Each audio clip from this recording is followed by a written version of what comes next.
Само 2 дена по завршувањето на проектот промоција на природните вредности и биолошката разновидност на водопадот кај езерото Градче во општина Кочани, што го спроведе општинскиот спортски актив, се почувствуваа и првите благодети од него.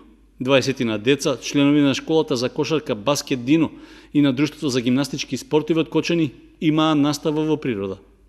Најпрвин, учениците добија објаснување за податоците што се испишани на инфотаблите, а се однесуваат на биодиверзитетот на овие простори. Потоа, во координација со Планинарско-спортското друштво Осогово, се запознаа со најосновните правила за движење во природа и начинот на обликување и исхрана. Главниот дел од настанот содржеше неколку едукативно-забавни работилници, кои имаа надпреварувачки карактер, а следуваа и скромни награди.